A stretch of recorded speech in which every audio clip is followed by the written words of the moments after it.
Olá, tudo bem? Está começando o que eu acho que é a última videoaula de novo, né? Da atividade extracurricular especial de emergência especial de sistemas operacionais sobre gerência de processos. Na aula de hoje vai ser uma aula diferente, uma aula que é meio que um assunto extra, porque também normalmente não é dada nos cursos de sistemas operacionais tradicionais, que é dar alguns conceitos sobre os problemas relacionados a escalonamento de processos quando eu tenho múltiplas CPUs. Eu acredito que isso é bastante importante, isso é uma faceta essencial dos sistemas operacionais modernos, haja vista que qualquer sistema de computação, por mais vagabundo que seja hoje em dia, vai ter múltiplos processadores. Então, eu, do auge da minha bondade, resolvi fazer essa bela aula para vocês terem um pouco de noção do que acontece aí.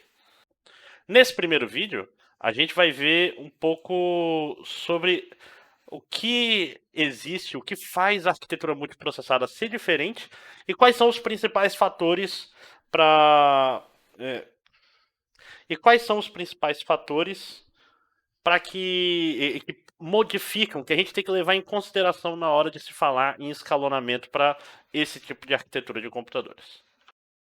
Basicamente, eu quero pensar nesses conceitos diferenciados. Eu quero que vocês entendam o que acontece. Por quê? Porque o meu computador aqui, por exemplo, o celular de vocês, o micro-ondas de vocês, se vocês forem ricos, provavelmente vai ter lá um processador com múltiplos cores, ou seja, múltiplos núcleos de processamento. Né? Pode ter múltiplos núcleos de processamento e pode ainda ter múltiplos processadores também. Né? Esses cores não são fáceis de usar. Não sei se vocês já pararam para pensar que às vezes ter uma CPU dual core ou quad core não vai fazer tanta diferença. Por quê? Porque depende da carga de trabalho, depende do workload. Os programas, por exemplo, os programas em C ou Java, que a maioria de vocês faziam até agora, eram programas feitos, pensados para rodar numa única CPU. O programa em C que você faz, ele roda em uma única CPU. Por quê? Porque ele só vai ter uma linha de execução. Talvez alguns de vocês já tenham trabalhado com threads, mas não dá para contar que todos. Então, um programa single thread, ele necessariamente vai rodar em apenas uma, só precisa de uma CPU por vez, né? Não tem paralelizado, não tem nada paralelizado. Para rodar aplicações em paralelo, provavelmente se do jeito que as coisas estão indo, infelizmente, na terceira atividade extracurricular especial de sistemas operacionais sobre concorrência, eu vou explicar para vocês melhor como fazer programas que rodam em paralelo, tá? Depois da de memória que vai ser a próxima. A gente precisa entender como o SO aloca recursos em várias CPUs. E quais são os aspectos dessas CPUs que, que tem que ser levado em conta. Uma coisa interessante é que a gente não vai ver algoritmos de escalonamento. Tá? Os algoritmos que a gente viu são escalonadores para uma única CPU. Contudo, eles são usados também para múltiplas CPUs. Só que além disso, tem que adicionar uma outra camada que é sobre como definir para qual CPU vai cada processo. Ou se eu vou ter vários escalonadores, um para cada CPU, ou um único escalonador para todas as CPUs. Então, na prática, é uma camada a mais. Não é algoritmos novos. E a questão é como implementar essa camada. A gente vai ver agora um pouco sobre os detalhes da arquitetura multiprocessada. Antes de falar de escalonamento, primeira coisa que você precisa entender é o que diferencia um sistema monoprocessado de um sistema multiprocessado. Para escalonamento, o que pega, onde o bicho pega, é nas caches, né, na memória cache. E na arquitetura de computadores, em como essas caches compartilham dados entre diferentes processadores. Esse não é um curso de arquitetura, vocês já tiveram aula de arquitetura, acho que foi com o Juan, né? E então não é essa é a parte importante. A parte importante, eu estou assumindo que vocês já tiveram aula de cache. Vou repassar alguns conceitos rápidos, tipo afinidade de cache, mas não é sobre isso a aula de hoje. A questão é, o jeito que a cache é implementada em sistemas de computação tem que ser levado em conta na hora de implementar escalonamento multiprocessado. Para entender as diferenças, vamos ver primeiro como funciona em sistemas monoprocessados, que são os que a gente viu até agora. No sistema de monoprocessados, a grossíssimo modo, a gente vai ter uma hierarquia de memória, que a gente tem a memória, e tem aqui um subsistema de memórias cache, que fica próximo da CPU. Né? Se vocês lembram bem das aulas de hierarquia de memória, a CPU aqui vai ter registradores. Toda vez que se faz um load, checa-se primeiro na cache. Se não está na cache, você tem que carregar da memória para cache. Por quê? Porque assim, da próxima vez que você for usar a mesma variável, você usa o valor que está aqui na cache, que é ordem de magnitude mais rápida do que a memória principal. Então a ideia é você tentar botar o seu conjunto de trabalho, né, o seu working set, são as variáveis que seu programa está usando no momento. Né? Se você pensar num trecho de código, eu vou ter diversas variáveis e vou ter algumas variáveis que eu estou usando nesse momento. Essas variáveis são chamadas de working set em termos de memória. Se eu conseguir botar todo o working set aqui na cache, todas as variáveis que eu estou usando, eu consigo ficar muito mais rápido só com a CPU acessando a cache diretamente e não indo para a memória principal, que é muito lenta, nem para o HD, que é lentíssimo, se tiver swap. A ideia por trás do funcionamento da cache, então, é ter esse working set, working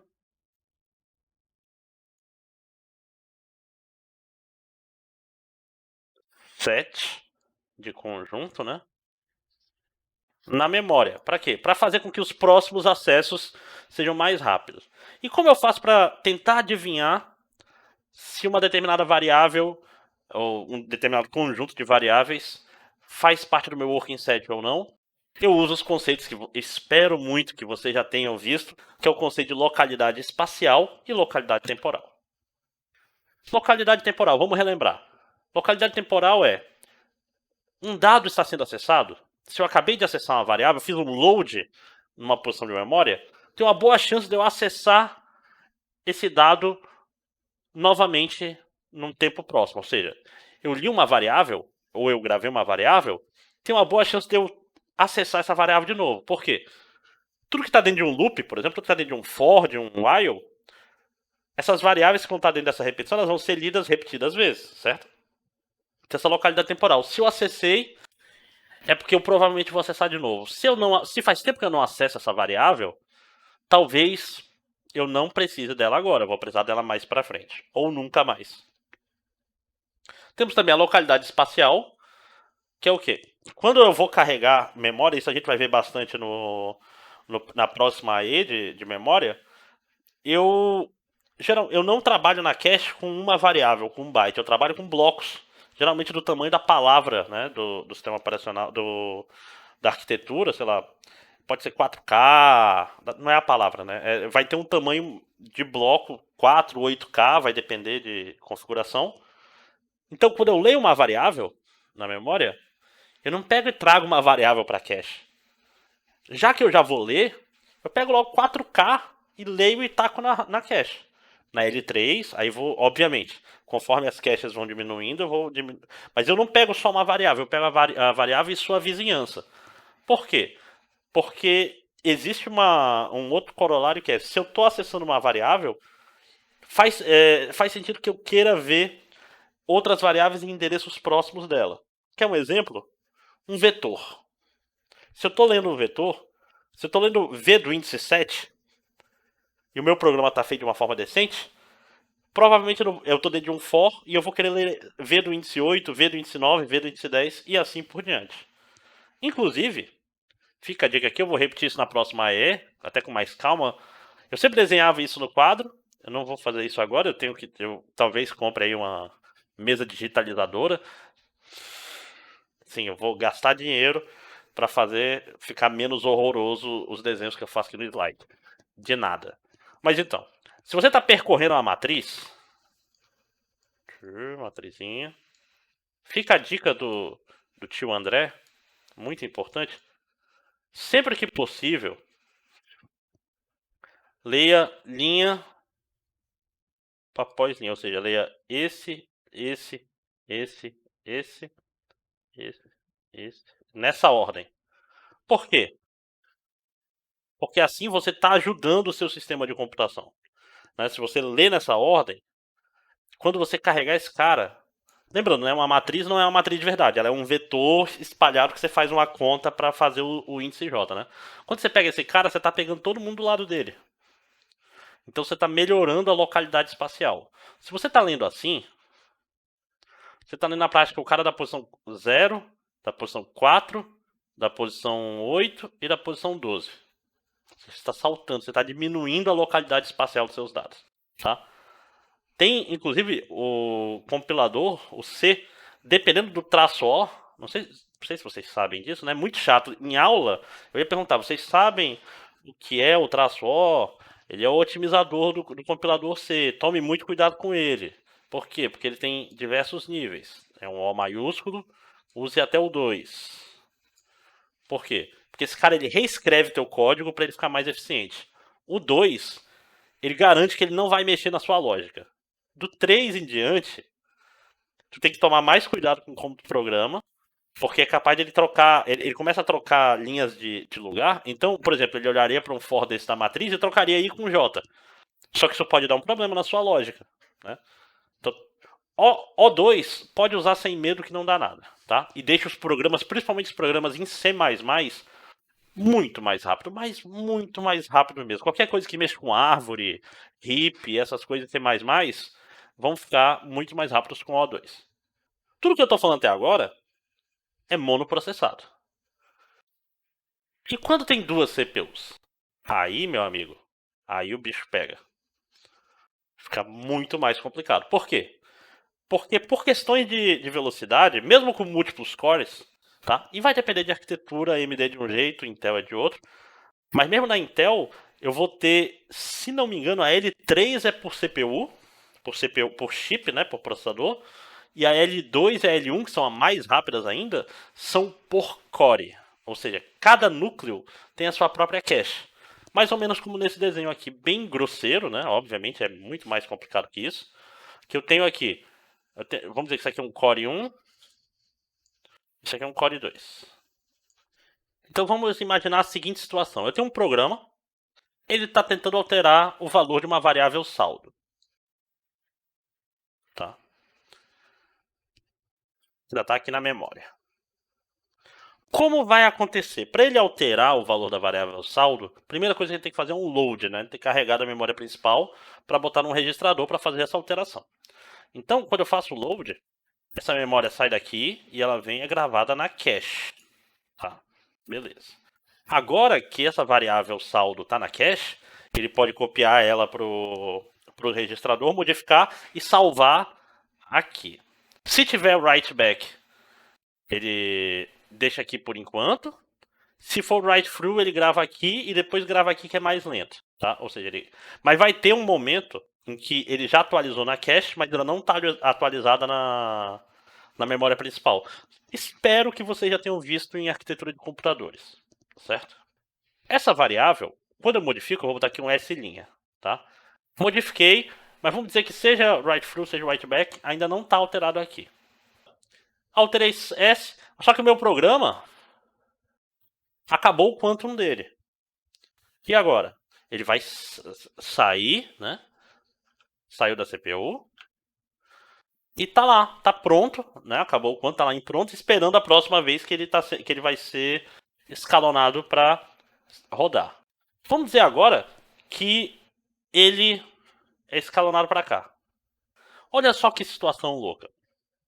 Eu tenho um valor de saldo aqui, eu tenho um valor aqui de saldo nessa outra cache, e eles não são iguais. Isso é bom? Isso não é bom. Imagina ainda que, vamos dizer que antes ele tinha rodado e tinha um outro valor de S aqui também. O que aconteceu?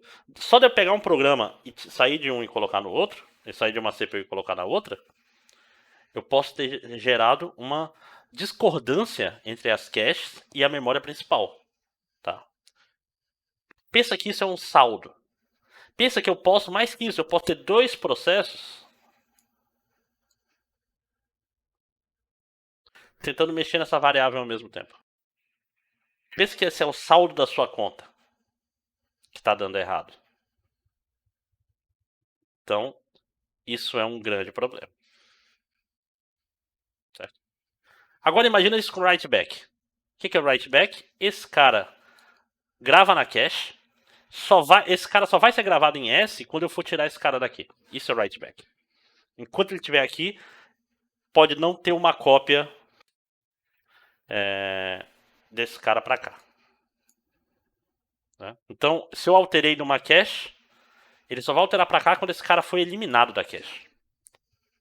Ah, professor, por que faria o write back? Porque o write back é mais rápido, meu irmão. É mais rápido. Senão, toda vez que eu gravo, a gravação só vai liberar a variável quando esse cara tiver gravado aqui também. Né? Mas isso é arquitetura de computação. Não estamos falando disso mesmo porque eu não sou professor desse negócio. Esse problema tem um nome, é um nome bonito. É chamado de coerência de cache. Tá? É um problema grave. Por quê? Porque a gente quer que a cache olhe pouco para a memória principal. Porque a memória principal é muito mais lenta que a cache. A gente não quer que ela seja atrasada por ir conferir se é isso mesmo. Tem uma literatura gigantesca sobre como resolver isso. Tá? Uma solução. Geralmente, como se resolve essas coisas? Se resolve com hardware. Porque qualquer coisa feita via software vai atrasar todo o resto e a cache está aí justamente para deixar as coisas mais rápidas. Então, um exemplo de solução de hardware é o Boost Snooping. Né?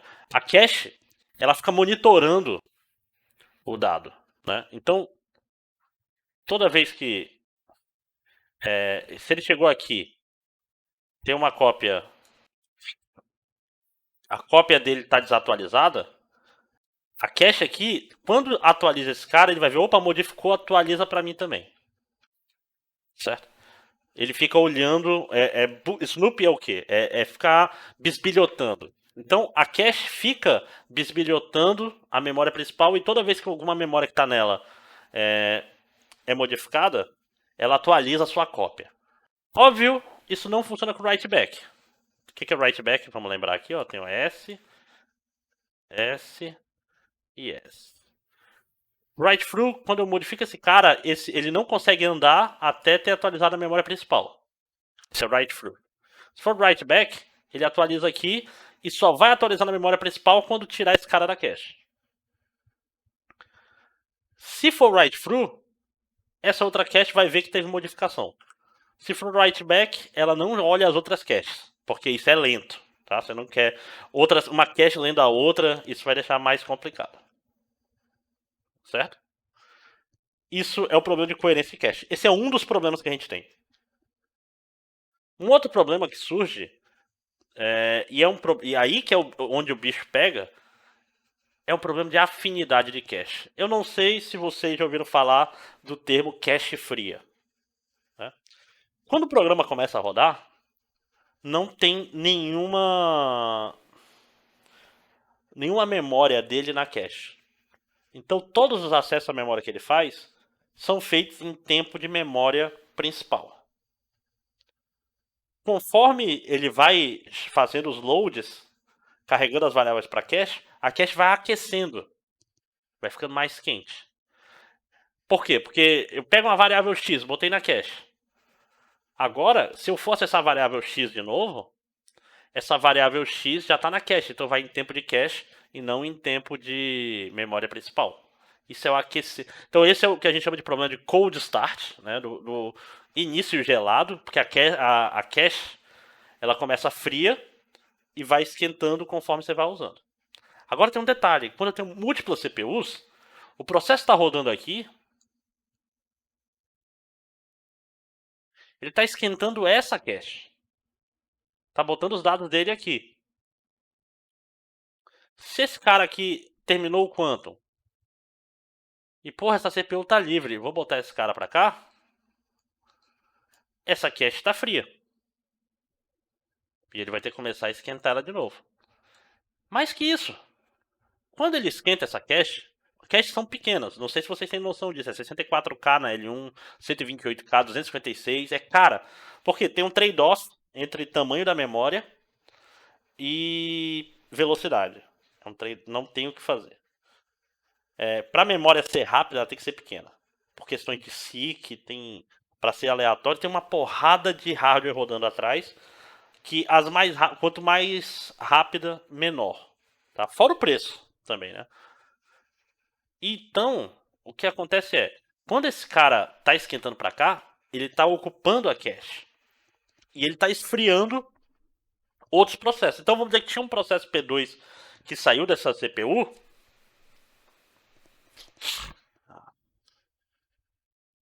Esse processo P2, a cache estava quente para ele. Só que teve que começar a tirar as variáveis desse processo P2 para botar as variáveis do processo P1. Então, toda vez que eu troco um processo de CPU, ele perde o aquecimento da cache. A cache é uma cache estranha para ele. Isso daí faz com que na hora que a gente pensa em escalonamento múltiplas CPUs, a gente tem que ter isso em consideração para evitar ficar pegando o processo e jogando em várias CPUs, porque senão a gente está jogando fora o nosso esforço de cache. A gente está fazendo nossa cache ser menos eficiente, né? Se vocês fizeram, não sei se vocês fizeram aquelas simulações de botar LRU, aí ver quantos miss e quanto hit. Vai dar tudo miss, né? Porque o primeiro miss é o miss de cold start, então não tem o que fazer. A gente vai falar um pouco disso em gerência de memória também. Beleza? Então, a parte que a gente tem que tomar cuidado quando está falando de escalonamento é justamente afinidade de cache. E é nisso que a gente vai focar mais nessa aula. Mas não nesse vídeo, no próximo vídeo. Valeu!